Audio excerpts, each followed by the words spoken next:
April 12, 1862. Northern Georgia. Dawn arrived slowly, filtered through low fog clinging to pine forests and red clay embankments.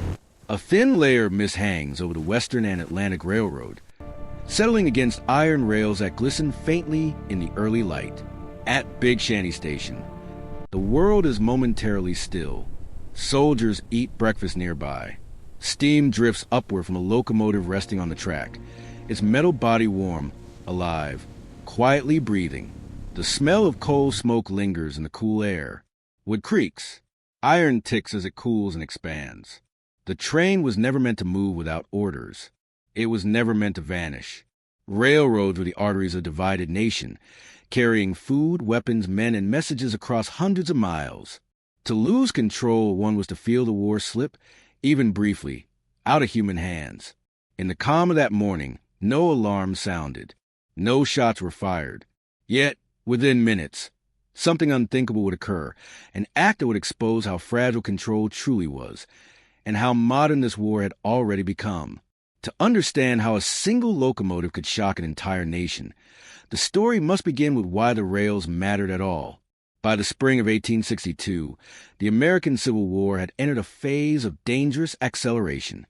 What many on both sides had once imagined as a short, decisive conflict had instead hardened into a grinding struggle across vast distances. Armies no longer fought only for territory. They fought for supply lines, communication corridors, and the machinery that made sustained warfare possible. Nowhere was this more apparent than in the Western theater, where rivers and railroads determined the fate of entire campaigns. The Union, despite its larger population and industrial capacity, faced a complex operational problem in the South. Confederate forces controlled interior lines, allowing them to move men and material more efficiently across familiar terrain.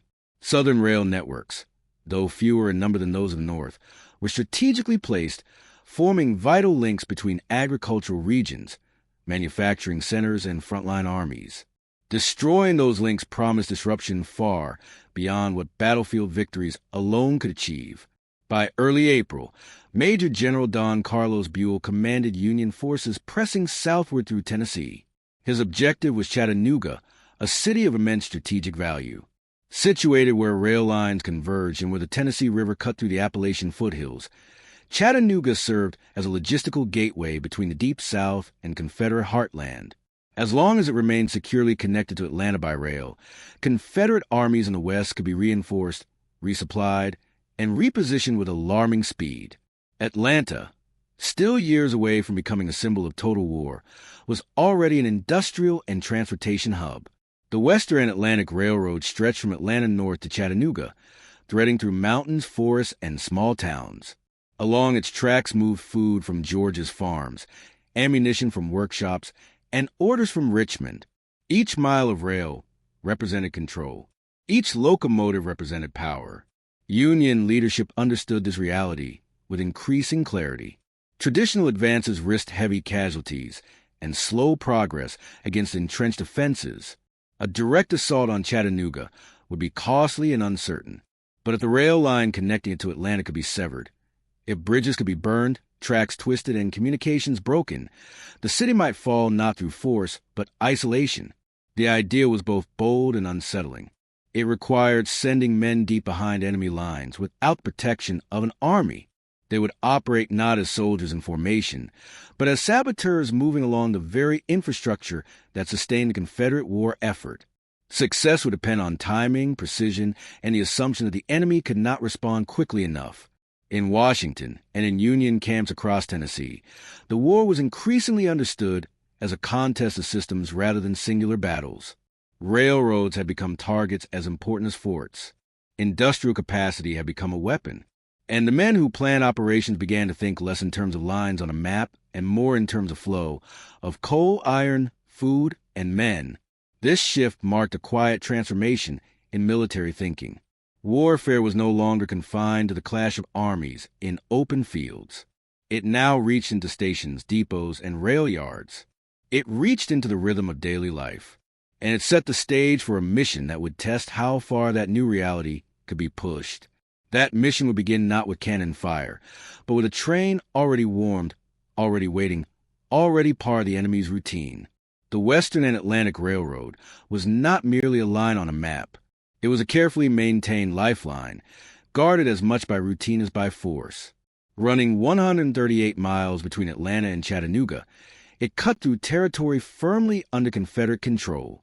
Stations along the route were small, often lightly defended, and accustomed to the steady rhythm of military transport. Trains moved on predictable schedules. Crews knew the terrain intimately. In this familiarity lay both strength and vulnerability. Confederate commanders relied on the assumption that control of the countryside equaled control of the rails. Guerrilla attacks were feared, but the idea of a coordinated strike using the railroad itself as a weapon remained largely untested.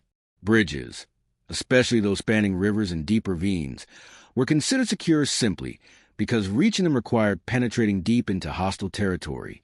The infrastructure of war had become normalized, and in that normalization, caution dulled. For the Union, the railroad represented a paradox. It was heavily used, closely tied to Confederate logistics, yet surprisingly exposed to approach with deception rather than force. A small group, moving quietly, could potentially inflict damage disproportionate to its size. The challenge was not the destruction itself, but the escape afterward. Any operation along the Western and Atlantic would unfold in a narrow corridor, with only two directions to run and no safe refuge once discovered.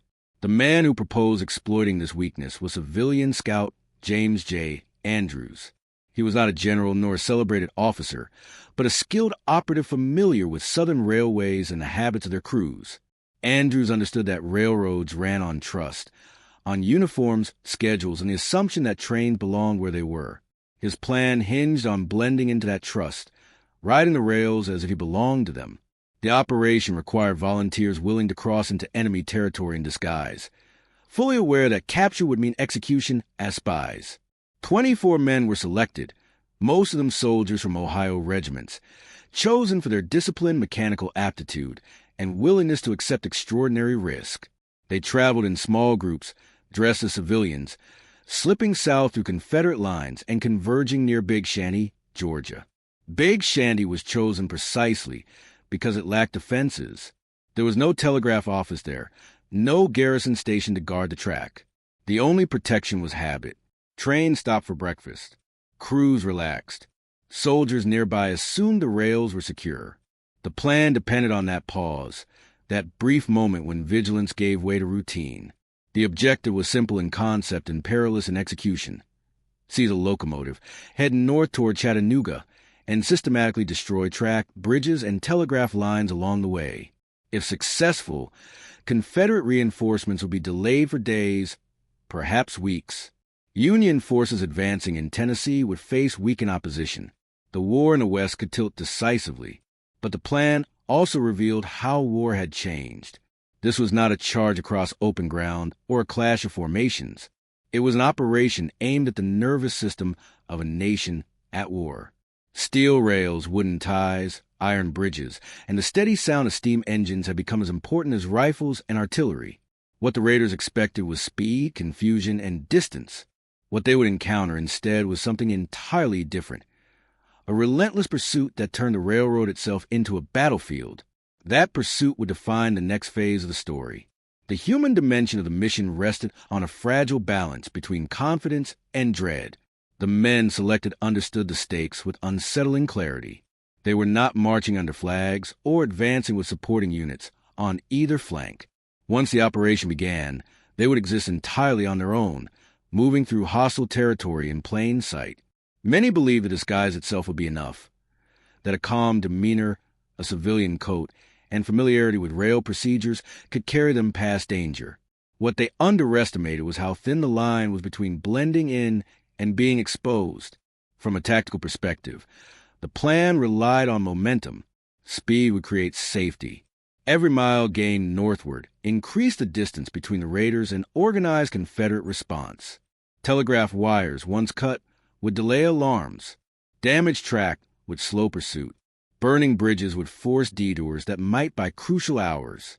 On paper, the arithmetic was persuasive.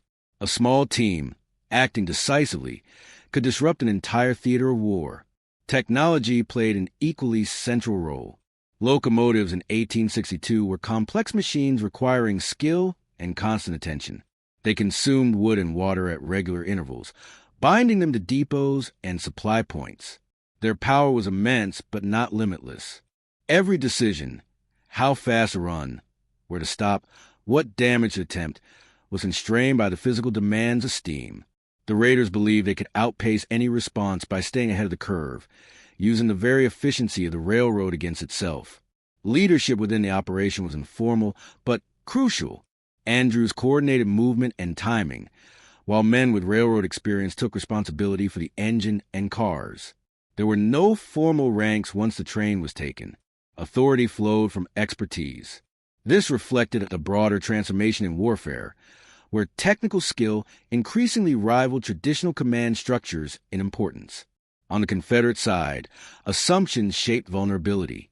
Railroads were seen as fixed assets, valuable, yes, but unlikely to be turned against their owners. Security focused on guarding depots and bridges, not on the possibility of a train itself becoming hostile. Crews trusted schedules and uniforms. The system functioned because it had to, and because questioning every movement would have paralyzed it. Morally, the mission occupied an ambiguous space. The raiders were soldiers, yet they operated outside conventional combat. If captured, they would not be treated as prisoners of war. They accepted this reality in silence. Letters were written before departure. Possessions were left behind. The expectation was that success would justify the risk, and that history would decide whether the gamble had been worth it. All of these angles converged on a single narrow stretch of track. Once the locomotive moved, there would be no recalibration, no pause for reconsideration. The rails offered only forward motion or collapse. And as the engine began to pull away from Big Shanty, the assumptions on both sides were about to be tested by events that moved faster than anyone had anticipated. The next perspective reveals how quickly those assumptions unraveled. The Confederate response began not with strategy, but with disbelief. When the absence of the locomotive was first noticed, it appeared almost absurd, an error in accounting, a misunderstanding of schedules, a simple delay. Trains did not vanish. Railroads were governed by order, paperwork, and routine. The idea that an enemy force had calmly taken an engine in broad daylight, surrounded by soldiers, challenged the very assumptions that kept the system functioning. That disbelief lasted only minutes. William A. Fuller, the conductor of the stolen train, reacted with instinct rather than doctrine. With no engine available, he began the pursuit on foot, running north along the track. This moment, often overlooked, revealed the human core of the chase. There was no command, order, no formal mobilization. There was urgency, pride, and an unshakable refusal to accept loss. As Fuller acquired a handcar, then successive locomotives, the pursuit gathered speed, transforming from a personal reaction into an organized counteraction. From a leadership perspective, the Confederate response demonstrated adaptability under pressure. There was no centralized command directing the chase. Decisions were made in motion, guided by knowledge of the rail line and its vulnerabilities. Telegraph operators, once alerted, began transmitting warnings ahead of the raiders. Trains were halted. Switches were prepared. The very network the raiders sought to disrupt began, unevenly at first, to resist. Technologically, the chase exposed the limits of sabotage. Cutting telegraph wires slowed communication, but did not silence it entirely. Damaging track required time the raiders did not have. Bridges, built of heavy timber and iron, resisted quick destruction. Each attempted delay cost fuel, minutes, and momentum. Steam, once an ally, became a constraint. With supplies dwindled, water stops became unavoidable. The engine's needs dictated its fate as much as enemy action. Psychologically, the balance shifted. What the raiders had expected to be confusion hardened into determination. The sound pursuit, distant at first, then unmistakable, became a constant presence. The rails no longer represented escape, but exposure. Every mile traveled north narrowed options. There were no side roads, no concealment, only a linear path watched from both directions.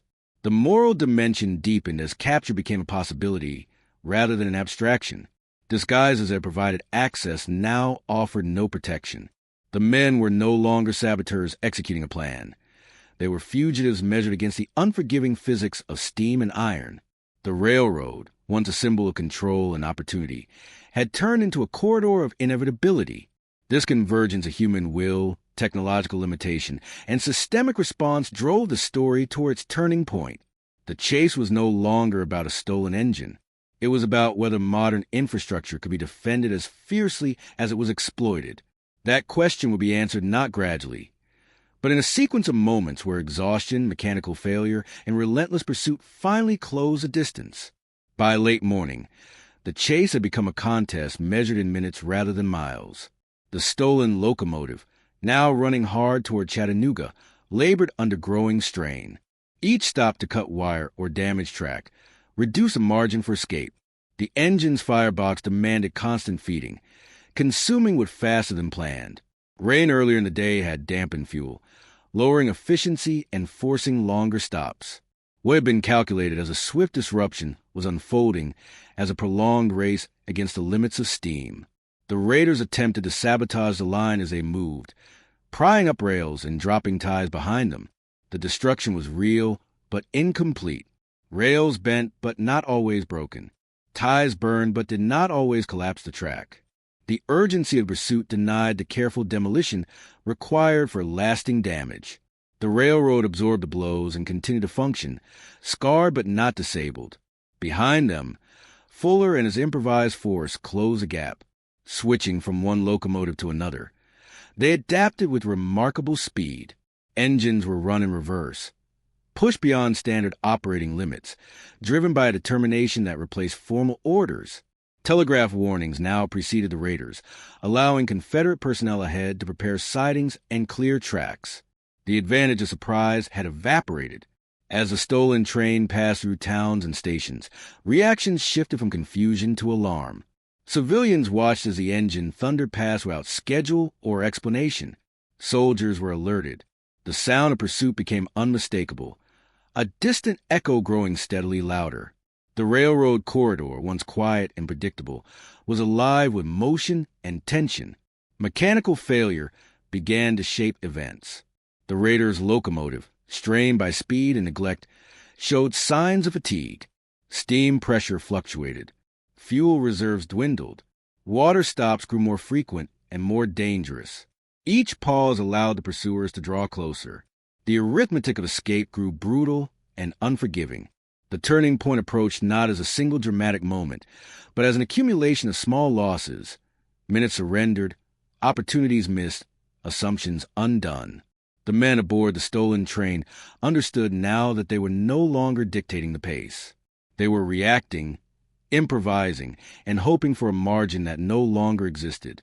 As the engine struggled northward, the rails ahead offered no salvation. The corridor narrowed to inevitability. And just beyond the next bend in the track, the limits of endurance, human and mechanical, would finally assert themselves. The end came not with gunfire, but with silence. North of Ringgold, Georgia, the stolen locomotive exhausted what little advantage it still possessed. Fuel was gone. Steam pressure fell beyond recovery. The engine slowed, then stopped, its metal body hissing softly as heat bled away into the air. For the men aboard, the reality settled instantly and without ceremony. The railroad that carried them forward now offered nothing more. They abandoned the train and scattered into the surrounding woods, hoping that distance and terrain might succeed where speed had failed. But the geography that had guided the railroad also constrained escape. The region was laced with patrols, farms, and roads leading back to Confederate control. Without supplies, without disguises that could withstand scrutiny, the raiders were hunted one by one. Capture followed swiftly. Some were taken within hours, others after days of evasion. James J. Andrews was seized and identified as the leader. Because the men had operated out of uniform and behind enemy lines, Confederate authorities classified him as spies rather than soldiers. The distinction carried lethal consequences. Military tribunals convened with little delay. Andrews and several others were sentenced to death. In June 1862, he was executed by hanging in Atlanta. 7 of the raiders met the same fate. Others were imprisoned under harsh conditions, some managing to escape months later through perseverance and chance. A few were eventually exchanged and returned to Union lines, bearing first-hand knowledge of how modern war punished failure as relentlessly as it rewarded success. The Confederate response was firm, but not celebratory. The incident had revealed a vulnerability that could not be ignored. Rail security was tightened. Telegraph monitoring increased. The assumption that infrastructure was safe by default was replaced with vigilance. For the Union, the mission's failure carried bitter lessons. Boldness alone was not enough. Sabotage required time, resources, and coordination that could not always be improvised. Yet the impact of the raid extended beyond immediate results. Newspapers across North and South reported the chase with fascination and alarm. The image of a stolen train racing through enemy territory captured public imagination. It suggested that the war was no longer confined to battlefields. It could erupt anywhere steel rails ran. The climax of the Great Locomotive Chase did not deliver strategic victory, but it altered perception. It forced both sides to confront the reality that industrial systems were now legitimate targets, and that control of those systems demanded constant defense. What followed would shape memory, recognition, and the meaning assigned to sacrifice in a war increasingly defined by machines as much as men. In the months that followed, the consequences of the raid unfolded unevenly, measured not only in military calculations, but in human cost. The execution sent a clear message throughout the Confederacy. Operating behind the lines without uniform would be met with the harshest interpretation of wartime law. The remaining prisoners were confined under severe conditions, their fate uncertain, their survival dependent on resilience rather than policy. When some eventually escaped, their return carried stories of deprivation and endurance that reinforced how thin the margin had been from beginning. In the North, the reaction was conflicted. The mission had failed to achieve its immediate objective. Chattanooga remained connected. Confederate logistics continued to function. Yet the courage of the raiders resonated deeply.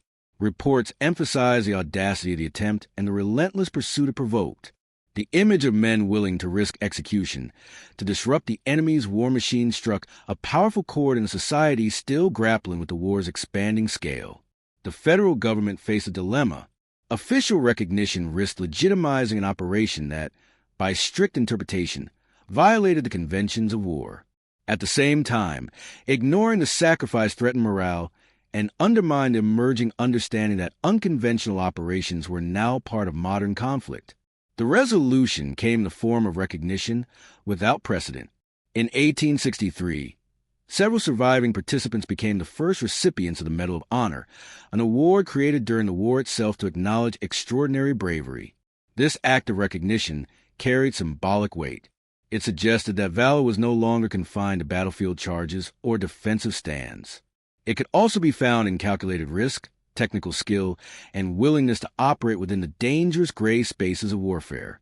The railroad raid, despite its failure, became an early example of how modern armies would increasingly rely on small units to achieve strategic effects. Strategically, the Confederacy responded with heightened security. Rail lines were patrolled more aggressively. Schedules became less predictable. Telegraph operators were instructed to verify unusual movements. These measures consumed manpower and attention, subtly shifting resources away from the front. While no single raid crippled the system, the cumulative effect of vigilance reshaped how infrastructure was defended. Public memory, shaped by newspapers and later by veterans' accounts, transformed the event into something larger than its immediate outcome. The chase came to represent the tension between innovation and limitation, between ambition and the realities imposed by technology and terrain. It illustrated that the war was no longer fought solely by massed armies, but by networks, systems, and the people who understood them. As the conflict continued, railroads would remain central to every major campaign in the Western theater. The lessons learned from one stolen locomotive echoed in future operations, influencing how commanders thought about movement, supply, and vulnerability. Those lessons would become clearer with time, as the war's outcome and its industrial character came fully into focus. And you're doing great sticking to the workflow. Here is Aftermath, Section 2, continuing seamlessly and leading toward the final reflection. As the war progressed, the significance of the locomotive raid became clearer in retrospect than it had in the moment. Later campaigns in the Western Theater increasingly reflected an awareness that railroads were not auxiliary assets, but central objectives. Union advances toward Chattanooga in 1863, followed by the Atlanta Campaign in 1864, placed systematic destruction of rail infrastructure at the heart of strategy. What had been a daring experiment in 1862 became doctrine only 2 years later. By then, the Union no longer relied on isolated raids to disrupt Confederate logistics. Entire armies were tasked with tearing up track, burning ties, and twisting rails into useless shapes. The vulnerability exposed by the Great Locomotive Chase was now addressed with overwhelming force. The difference lay not in the idea, but in the scale. Andrews and his men had attempted to paralyze a system with precision. Later campaigns crushed it through mass and inevitability. For the Confederacy, the raid marked the beginning of a defensive mindset that strained already limited resources. Rail guard, inspections, and redundancies multiplied. Each measure reduced efficiency. Each added layer of protection acknowledged an uncomfortable truth. The war could no longer be fought only at the front. Every depot, bridge, and junction became a potential battlefield. The psychological burden of constant vigilance spread through the civilian population as well, blurring the line between home front and war zone. The railroad itself emerged as a symbol of the conflict's transformation. Once celebrated as a triumph of progress and national unity, it had become an instrument of fragmentation.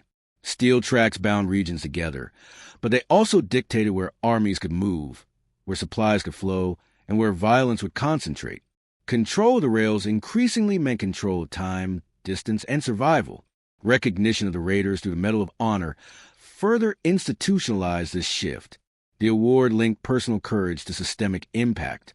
It suggested that bravery in modern war could be measured not only by exposure to enemy fire, but by willingness to confront the invisible mechanisms that sustain conflict. In honoring the survivors, the Union quietly acknowledged that the future of warfare lay as much in disruption as in destruction. The Great Locomotive Chase did not change the outcome of the Civil War by itself, but it changed how war was understood. It revealed the fragility of industrial systems under pressure. It demonstrated that speed, coordination, and infrastructure could be decisive factors long before armies met face to face. These insights, born from a failed mission and a relentless pursuit, lingered long after the last rails were repaired. They pointed toward a new era of conflict, one in which the sound of a train could carry the weight of a nation's fate. That sound, echoing through pine forests and along iron tracks, would become the final image through which the story of the chase finds its meaning. Long after the smoke of the Civil War drifted away from the valleys and rail yards of the South, the iron tracks remained. They were repaired, extended, and woven more tightly into the fabric of a reunified nation. Trains once again carried passengers instead of soldiers, freight instead of ammunition. Yet the memory of that April morning in 1862 lingered, embedded in the rails themselves. The Great Locomotive Chase revealed a truth that would define modern warfare. That power no longer resided only in armies, but in the systems that sustained them. Steel, steam, and schedules could decide outcomes as surely as musket fire. Control of infrastructure meant control of time, and control of time meant control of possibility. The raiders had understood this instinctively, even if the moment had not yet caught up to the idea. For the men who took part, the experience altered their understanding of war and of sacrifice. Some paid with their lives. Others carried the memory of failure, endurance, and recognition into a nation struggling to define heroism in an industrial age. Their mission did not succeed as planned, but it forced both sides to confront how fragile order could be when progress itself became a weapon. The railroad, once a symbol of connection and expansion, emerged from the war bearing a more complex meaning. It represented abundance and movement, but also vulnerability. It bound democracy together while exposing it to disruption. In that duality lay the future of conflict, where freedom depended not only on ideals, but on the protection and control of the systems that carried them forward. In the end, no single battle decided the Civil War. It was decided by pressure applied over time, by networks strained until they failed, by the steady erosion of one side's ability to move, supply, and endure. the stolen locomotive, racing north through Georgia, did not change the war's course in that moment, but it illuminated the path the war was already taking. The sound of steam on iron faded, but its lesson endured. In the modern age, the struggle for freedom would be fought not only with courage, but with an understanding of the machinery that makes nations function and falter.